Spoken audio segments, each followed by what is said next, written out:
Hello, good morning. You're welcome to another edition of Import Export Platform, Facebook Live from 3 Best Trade Academy. And my name is Dele Ayemibo. We'll continue our conversation from where we left off yesterday. And yesterday we were discussing the AFCFTA, the what, the why, and how to export to Nigeria. And I was talking about what needs to be done for those that want to play in or within the Nigerian market. Yesterday I discussed storage, the direct export method. I spoke about the storage or warehouse facility and then foreign sales subsidiary. This morning and later in the day I'll be talking about traveling salesperson before we round up and then we round up with the criteria to be used to select your the export market. Criteria to be used to select the export market.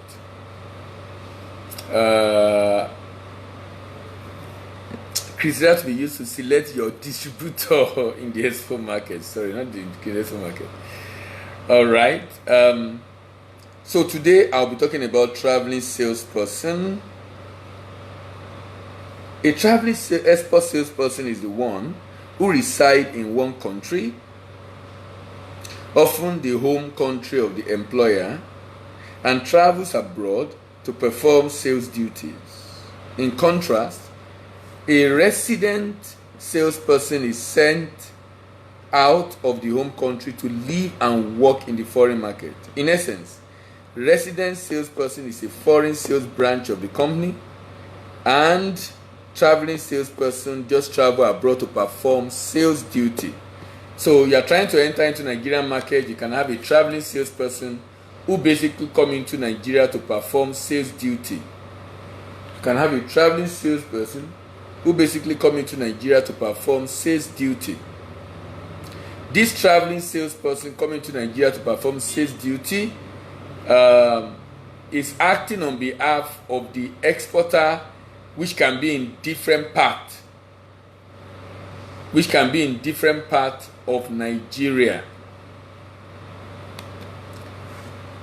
The exporter can be different part of Africa rather, but shipping to Nigeria, to different part of Nigeria. In essence, the resident salesperson is a foreign branch of the company. Of course, the company may establish a former branch to which a resident salesperson is assigned. However, a branch office often also employs as salespeople national of the country in which it is located, and that's a better one. That you have a traveling salesperson, or you have a branch, but the people that are working there are mainly national, because it becomes easier also for them to be able to do the sales for you. In making decision whether to use traveling salesperson in any particular or foreign market, a company should consider just what salesperson is to do. If what the salesperson is to do will be better off with someone that resides in that country because he has to do so much, so that he won't have to be traveling up and down and residing there, you hire someone that is in that country. But if it's such that what you want the person to do, you're not sure any other person can do it, or you cannot find someone else to do it, but you have a staff that can do it, and the cost of him going and coming back at different time of the year will not be too much for the business to bear, then you can work with traveling salesperson.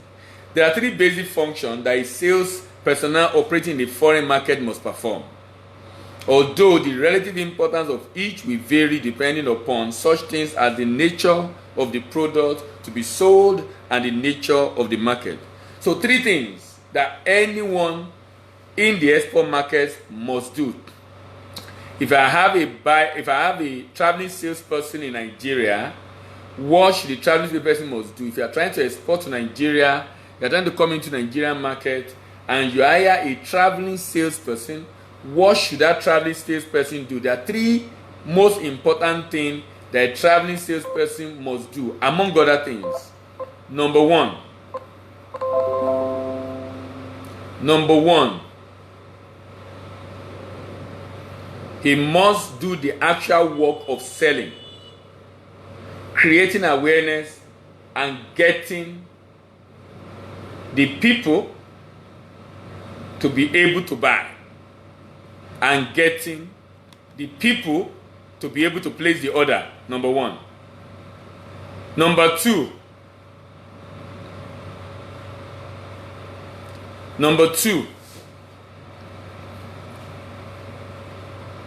getting feedback from what is happening in the market. Getting feedback, gathering information from what is happening in the market. And number three, customer service. Customer service. Customer service. Customer service. Customer service become a very important and very big one. A very important and very big one.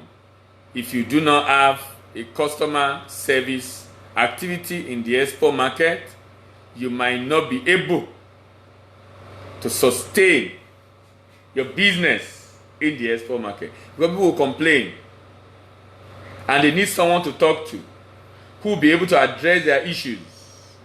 Do you have a rep who will be attending to all the issues of the buyer in the export market? All right. Number one, there is actual selling activity to be performed by the traveling salesperson. This involves the communication of the product information to the customer and getting orders. The communication of the product information to the customer and getting orders. That's number one. The communication of the product to the customer and getting orders. Number one. Number two, a salesperson is always deeply involved in customer relation. Involvement in customer relation. The sales force must at all times be concerned with maintaining and improving the company position with the customer and the general public. This is not always easy to do, and it's one of the reasons that so many firms employ local national as sales personnel in a specific market. So if you want to come into Nigeria, you want to hire Nigerians to be your salesperson who will be able to relay with the people, especially in handling the customer service issues, especially in handling the customer service challenges. Because of the customer service issue, because of the customer service challenges, you need a traveling salesperson. Because of the customer service issue, because of the customer service challenges, you need a traveling salesperson. That traveling salesperson will be able, or resident salesperson, either traveling salesperson or resident salesperson, but it will be able to help you to get the desired it will be able to help you to get the desired feedback from the market and help. More importantly for me is that customer service. More importantly for me is that customer service. It becomes easier to be able to help you with customer service issues. And you need to be able to resolve the customer service issues. You need to be able to resolve the customer service issues. Your ability to be able to resolve the customer service issues will largely determine the interest of the prospective buyer in the export market, because they now know there is someone here. They now know there is someone here who can handle my issues, who can handle my challenges, who I can go to resolve my issues. And that's an attraction. And like I said, hiring a local, hiring a Nigerian to do that job for you will be a very good way to go. hiring a local, hiring a Nigerian to do that job for you would be a very good thing to do. All right. Now,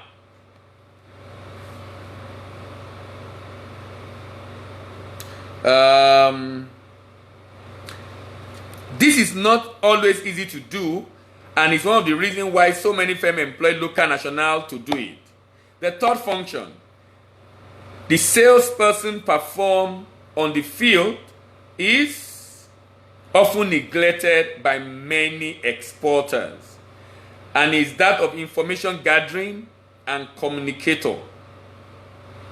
The salesperson is a management frontline intelligence agent, and as such, in a position to provide information on such things as what the competitors are doing, what the customers are thinking, what the customers are saying, how the product is performing, and what the future of the given market is.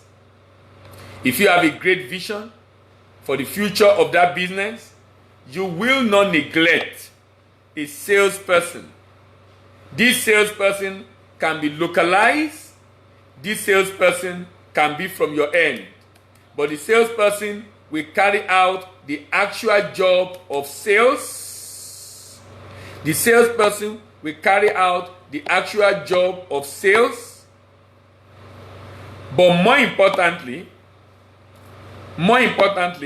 the salesperson will carry out the actual job of sales, but more importantly, is going to be gathering intelligence of the market.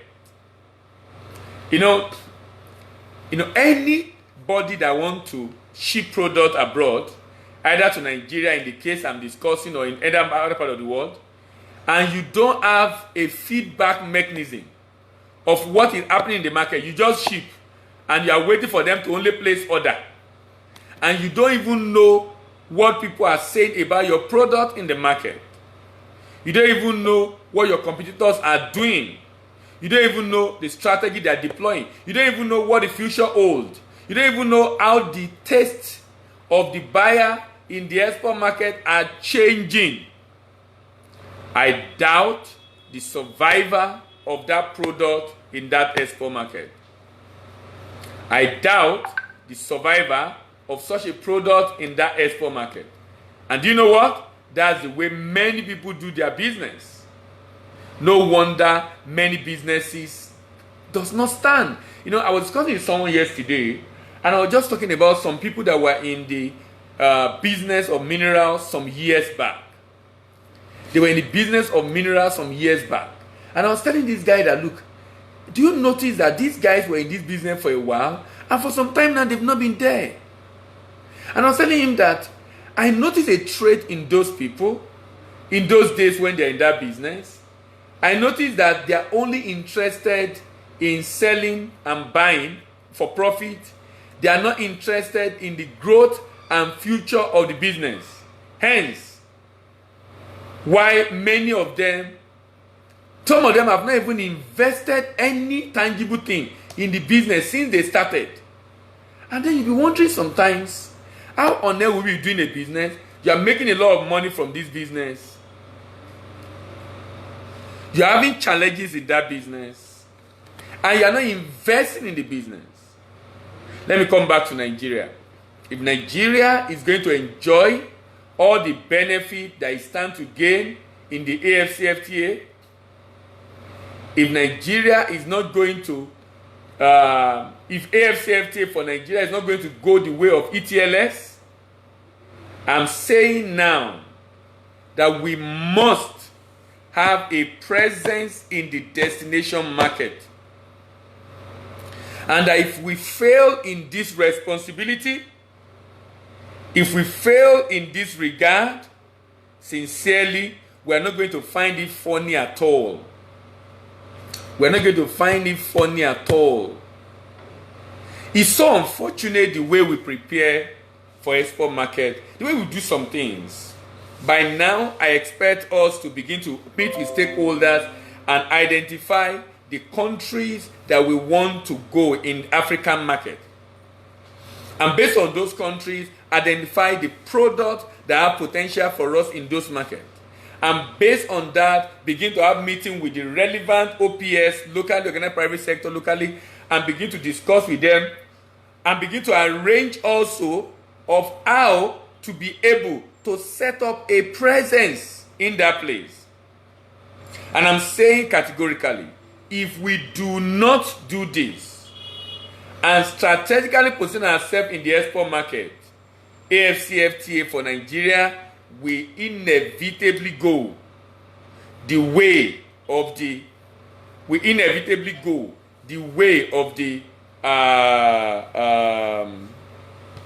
ETLS. Because I'm still wondering why by now we have not come up with those strategic objectives and say, okay, look, for AFCFTA, Nigeria wants to be contributing 30% of whatever trade is done in Africa. 30% of whatever trade is done in Africa.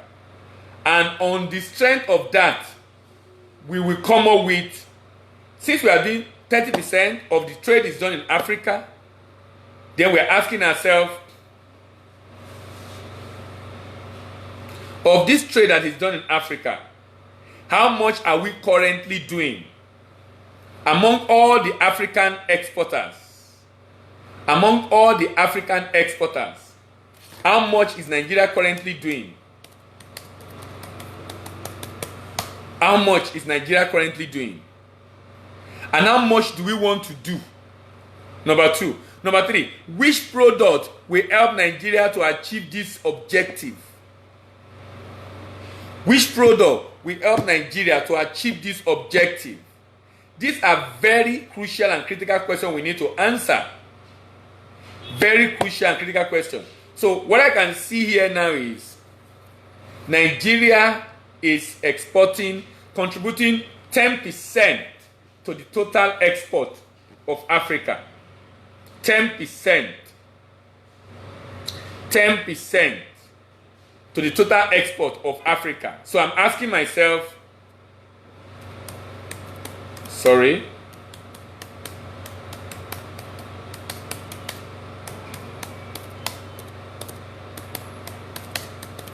I'm trying to do an analysis.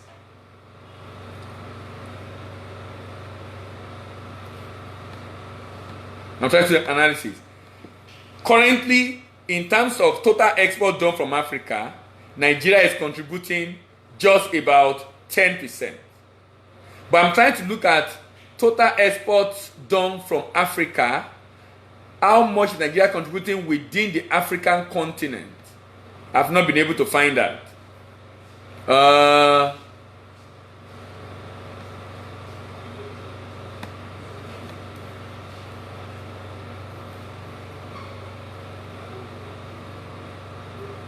Okay, maybe I will talk about that some other time.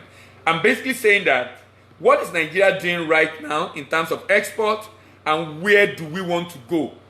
And that, so we must have an objective driving our export initiative, that under AFCFTA, this is the volume that Nigeria will like to do. We must be clear on that. You know, sometimes when you are not clear on your objectives and say, okay, look, this is what I want to do, this is where I want to go, then it becomes difficult for you to be able to achieve that objective in the first place. Because there's no goal, there's no target. And I think Nigeria should have goal and target of what it wants to achieve within the African continent.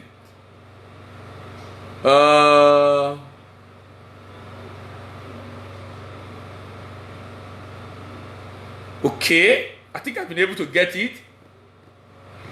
I'm seeing now top 10 contributor to intra-African trade. Top 10 contributor to intra-African trade. And I can see here that the largest intra-African trade contributor is South Africa. And South Africa is contributing 23.3%. Nigeria is contributing 4.9%. If I am not making mistake. If I am not making mistake. Uh,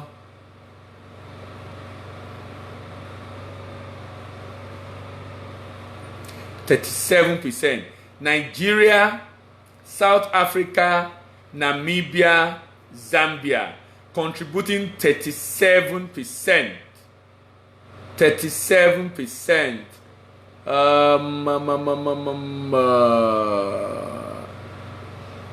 9.